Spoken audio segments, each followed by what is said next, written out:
Hola oyentes de Radio Sefarad, bienvenidos nuevamente a Milim, la historia de las diásporas, como siempre cada 2 semanas con Alicia Benmergui desde Argentina. ¿Qué tal, Alicia?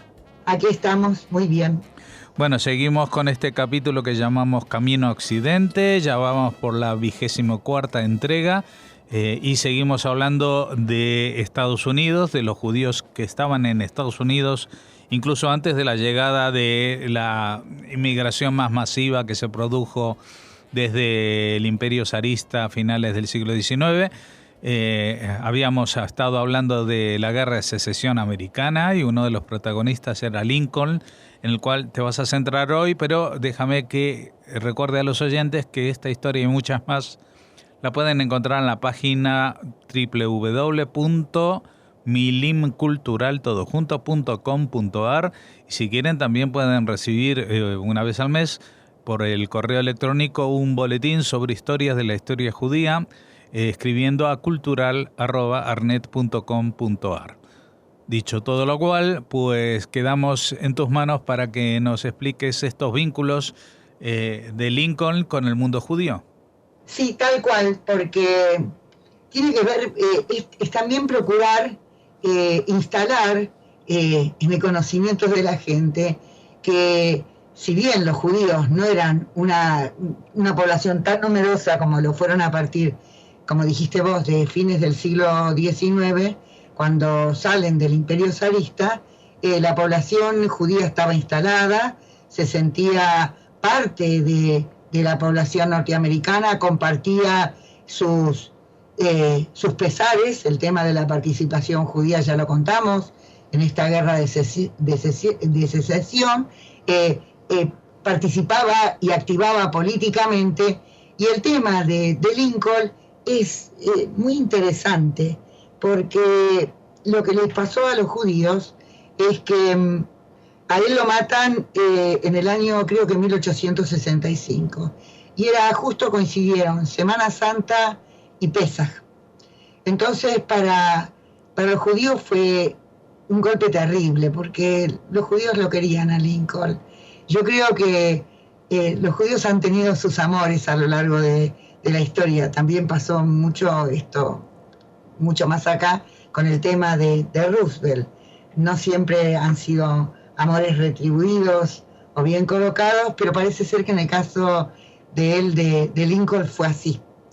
Y entonces a Lincoln se ve que anímicamente a él lo afectaba la guerra esta.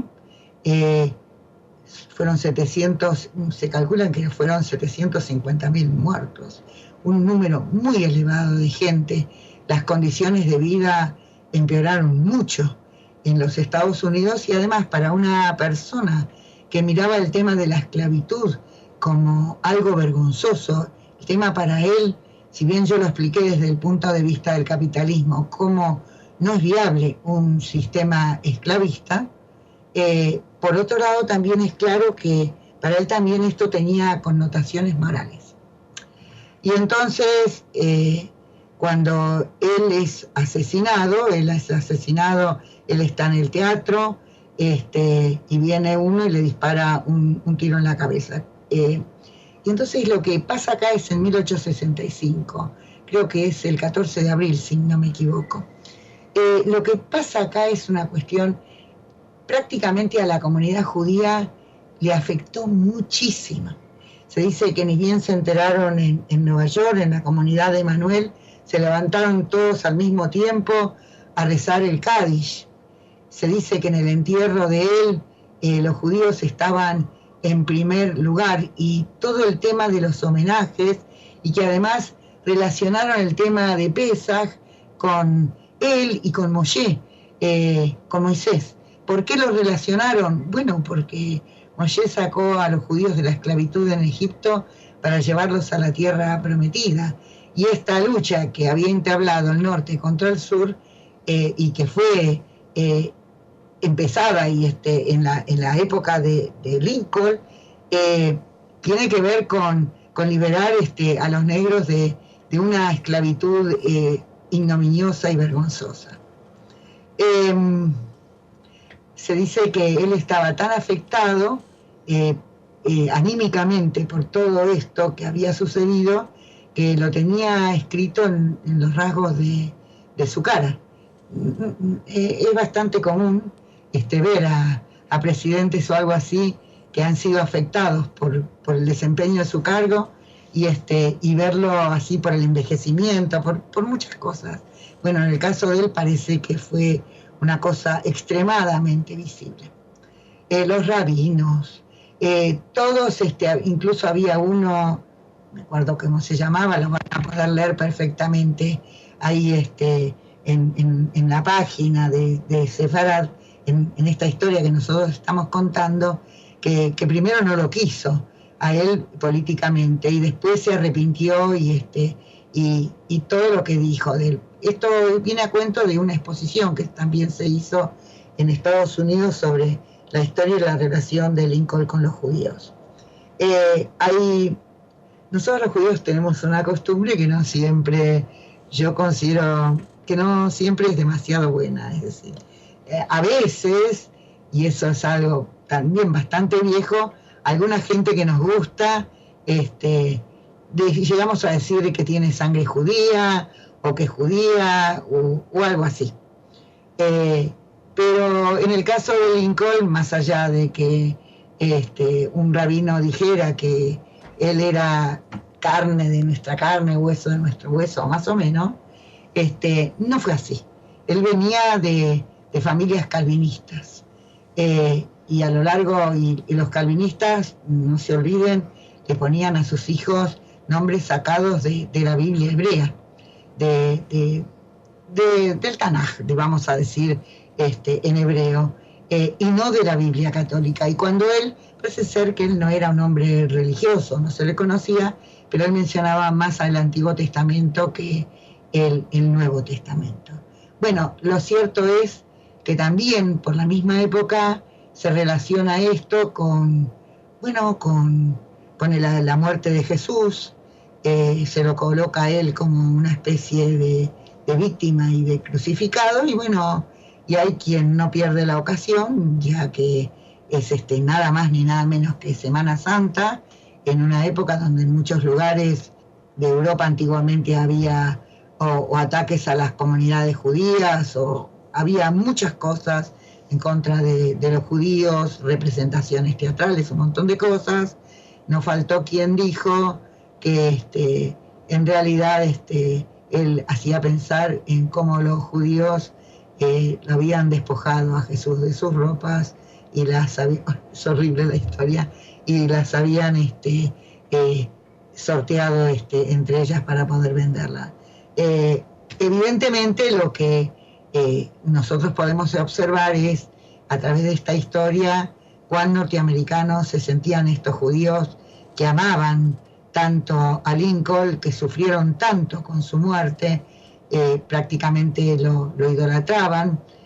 Había un pintor, creo que era Carvalho, que pintó uno de los retratos, de los mejores retratos de Lincoln, que están ahí en Washington, y también los antisemitas de siempre, que aprovecharon la ocasión para hablar de la traición, y relacionados también con la política, que esto tiene que ver con lo que pasaba con Yehuda Benjamin en el gobierno de la Confederación en el sur, que es otra historia de la cual vamos a hablar. Lo que es importante señalar es que esta guerra de secesión, o como nosotros decimos por acá, o guerra civil, y que verdaderamente fue una guerra civil entre los norteamericanos, dejó una herencia muy pesada en Estados Unidos. A los negros no los liberó totalmente el ser negro en Estados Unidos, y sobre todo ser negro pobre. Yo no puedo decir afroamericano, qué sé yo. Hay gente que dice israelita y no judío, qué sé yo. A mí me parece, no sé si hay alguien que se siente ofendido, pido disculpas, pero bueno, me parece que si no tenés dinero o lo que fuere en Estados Unidos, el racismo es muy grande, y sobre todo en los estados del sur. Y bueno, nosotros estamos viendo si está en este momento el supremacismo blanco haciéndose sentir y oír, y también hay antisemitismo contra los judíos, no veo por qué los negros van a estar mejor. Así que esta es una historia de racismo, de el supremacismo blanco se organiza y crea el Ku Klux Klan.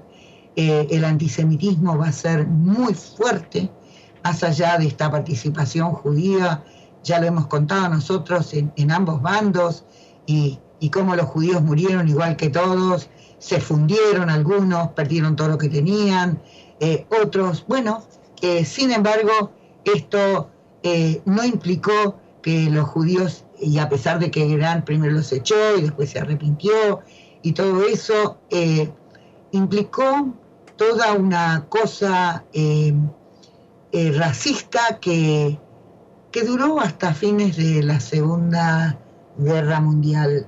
Hay que decirlo, antisemitismo hubo en Estados Unidos, depende en qué lugares fue más intenso, quiénes fueron los sectores que eran así, pero bueno, el Ku Klux Klan todavía sigue existiendo, así que no estoy diciendo nada que no tuviera que ver con lo que estaba pasando.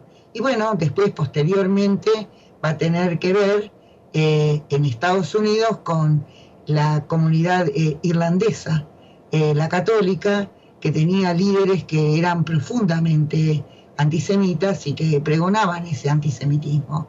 Así que se añadió a ese antisemitismo que era propio de estos sectores racistas que colocaban a los judíos y a los negros en el mismo bando.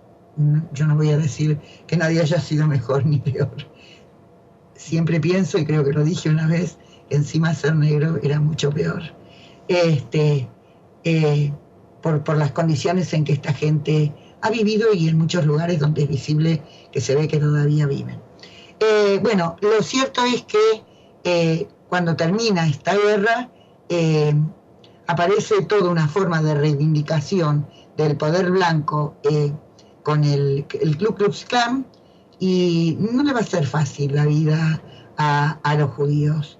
Para fines del siglo XIX va a tener lugar, y principios del XX, va a tener lugar un hecho muy doloroso para los judíos, que va a dar lugar a la creación de la Liga Antidifamatoria por parte de los judíos, y por otro lado al reforzamiento de todo lo que significa el Ku Klux Klan, sus actividades y todo lo que van a hacer en contra de los negros y de los judíos. Todavía nosotros no terminamos con la historia de esta confederación, porque en la confederación hubo también judíos, personalidades. La vez pasada estábamos hablando del hijo de Levi, este hombre que quiso hacer una colonia ahí en la Florida para rescatar a judíos del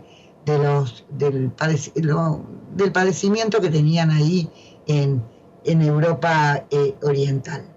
Y su hijo fue uno de los primeros senadores, David Levi Julie, que se convierte, se casa, se convierte, creo que no al catolicismo, a una de las variantes de protestantismo norteamericano, y bueno, va a ser uno de los primeros senadores judíos que tuvieron.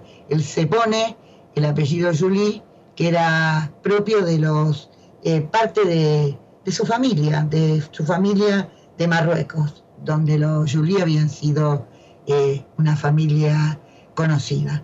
Que él se convirtiera, que él se dedicara al cultivo de las naranjas y que establecieran todo un ferrocarril que recorrió parte de toda la Florida para sacar y exportar vender esta producción de naranjas, no significó que no hubiera sido perseguido, burlado y maltratado como judío. No sé, ¿tenemos más tiempo para seguir hablando? Yo preferiría que siguiéramos en la próxima entrega, menos que, no sé, un par de minutos, sí. Bueno, nosotros de a poco nos estamos acercando. Lo que estamos, para hacer una especie de síntesis, es contar desde qué época han estado los judíos en Estados Unidos, desde qué época los primeros que llegaron fueron sefaradíes, después llegaron judíos de Europa Central, y de qué manera se sintieron parte de este país en el que se instalaron. Como el judaísmo norteamericano, después de la caída del judaísmo alemán, que fue también el más numeroso y poderoso, que era el que como comunidad sostenía a las comunidades más pobres judías en el resto del mundo. Después de la Primera Guerra Mundial, el judaísmo norteamericano va a pasar a ser el más importante a nivel internacional en su ayuda y sostén de las comunidades judías del mundo. Y bueno, esto también explica la historia de los judíos, la importancia que tuvo el judaísmo y tiene todavía para los judíos del mundo, y cómo muchas de las instituciones que surgieron allí todavía son relevantes. Pero esto también habla de los cambios y de del estatus de los judíos en los distintos lugares, y bueno, para entender ciertas cosas de las cuales vamos a seguir hablando próximamente. Pues hasta entonces, dentro de 2 semanas, recordemos la dirección www.milimcultural.com.ar, y para el correo electrónico para el boletín, cultural@arnet.com.ar. Muchas gracias, Alicia, y hasta entonces. Hasta entonces nos encontramos dentro de 2 semanas para seguir hablando de historia, que a mí me parece de lo más entretenido.